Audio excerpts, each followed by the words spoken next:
Se nós aceitar de primeiro instante, o total de 5,1%, que é a diferença para pobreza entre 6,9 e 5,1, então 1,8 está ongeveer 18 milhões florim. Se nós aceitar RAF, dus proposta regular na total, aceitei, interesse vai na 5,1, guarda, ora é trazer rebelei, dus dat tarda para trazer o Rijkswet. Então, é hora, depois que aceitar o Rijkswet, está barra a mais, promena a 3,1, a olha 3,4, está depende também de não. No mercado. Pero para agora que nada, a diferença lotava está 6,9 com 5,1. Talvez me por añadir com outro detalhe que é importante, de nos presupuesto para 2024, quando nós atraja e acaba, então está claro, para a primeira metade de ano, nós passou notava que interesse vai vir, nós toma de nos presupuesto para outro ano 3,5%.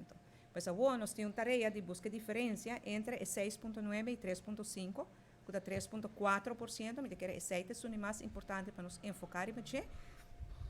3,4% está mais ou menos 34 milhões de florim, e agora que nada em nota de câmbio está guardo trabalhar, e 34 milhões aqui está vindo de extra entrada com a bem-dor de desenvolvimento econômico positivo de Aruba. Que para outro ano, nós trabalhamos uma nota de câmbio, para a diferença aqui por guardo ponido em presupuesto, e a nota bem de corta mais gasto, e também de entrada na extra, dor de crescimento impressionante de nosso país. O que nossa experiência cita, quando a nota dona nos espaço para trazer nos pontos para adiante. Me dou um exemplo, riba é supervisão, maneira como acabei de mencionar o tema de RAFT.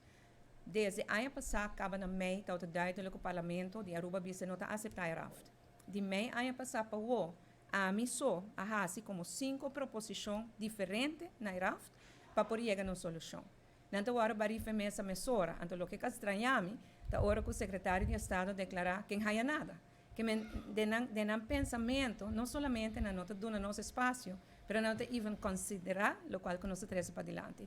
Minha papi com ele e com o primeiro-reitor riba aqui durante a minha reunião na New York e não admitir, realizar, que é importante para escutar-nos, para dar nosso espaço.